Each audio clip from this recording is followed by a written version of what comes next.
السلام علیکم ملګرو. جنید خان ما جاوید افریدي د سریلانکا د ټیم د پاره یو ډیر غټ اعلان کړ. اوس مې یو ویډیو کته وای کچري سریلانکا نیوزیلند له شکست ورکونو جاوید افریدي د سریلانکا ټیم د پاره یو ډیر غټ اعلان کړي. ځکه کچري سریلانکا نیوزیلند له شکست ورکونو پاکستان ته د سیمی فائنل تللو ته لار بنور هم اسانه شي. په دې باندې هم ډیټیل سره خبره کوو. خو مخکې تاسو له یاد شي سریلانکا کې چې کوم ستونزې راغلي وي، سریلانکا چې کوم اکانومي او کرش شي او هغه کې حالات ډیر زیات خراب شي او تقریبا کال نیم مخکې سریلانکا حالات انتهایی خراب شي. نو هغه ټایم کې جاوید افریدي د سریلانکا بورډ له دا افر هم کړو چې د سریلانکا دا ټیم په ما باندې خرڅ کوي، مطلب په کانټریکټ باندې راکړي دي چې څومره هم ایکسپنسز دي اب زه مطلب په دای باندې به خرچه زکوم او چې څومره ارننګ می نو خپل شرایط وسره کې خلی واغه ټایم کې چونکه خلکو وی سریلانکا دیوالیا کیږي او سریلانکا ډیفالت کیږي. په دې وجه باندې دا غي چې کوم ادارې وي دا غي چې کوم یوت هغه هم راوتل او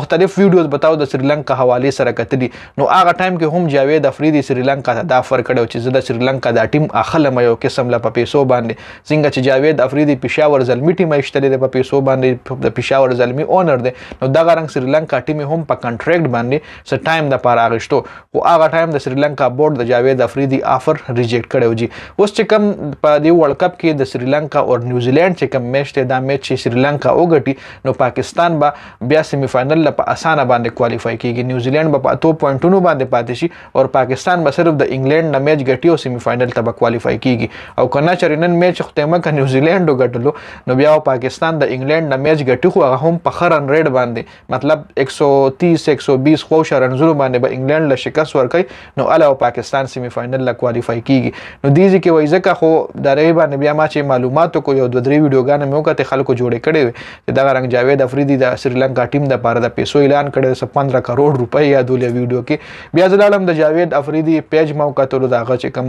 ویب سټ وغیرہ دی پاغه کې مو کتل خدا سه هیڅ قسم اعلان جاوید افریدي نه دی کړي او هغه نه دومره کولیام داسې اعلان کول شي ځکه جاوید افریدي د پېښور زلمی اونر دی. نو جاوید افریدي به کوشش کوي چې د ټولو ملکونو بورډ سره تعلق خساتي ځکه هغه اني ټایم د خپل پېښور زلمی ټیم د پاره کې لړیان چې خل نو سبا د نیوزیلند د ټیم نه هم اکی لړی ایشته شي. نو کشر هغه داسې په میډیا باندې خو کولیام اعلان د سریلانکا ټیم لوکي نو بیا د نیوزیلند کرکټ بورډ سره دغه تعلقات خرابې دي شي. نو که اعلان کړي هم وینو هغه داسې په خبره باندې ناراضي په میډیا باندې ناراضي نه هغه دغه حواله سره ټویټ وغیرہ کول شي ځکه جاوید افریدي یو داسې مطلب منم هغه سره د پیسو څخه کمې نشته یو غټ بزنسمن دی هغه کول شي هر قسم انعام هغه ورکول شي هر بورډ لور کول شي هر کلاړي لور کول شي خو داسې کولیم نه ځکه هغه به نیوټرل ځان ساتي یو داسې دغه پېښور زلمی اونر دی نو به نیوټرل ځان ساتي به کوشش کوي هغه ټولو بورډونو سره تعلقات خساتي کسبا دی او بورډ نه کلاړي روچتای دی ملک نه کلاړي روچتای د پېښور زلمی ټیم د پاره چې تعلق ور سره خ زبردست ویجی. نو داسې هیڅ قسم اعلان مخې نه دراغله دا په میډیا باندې سي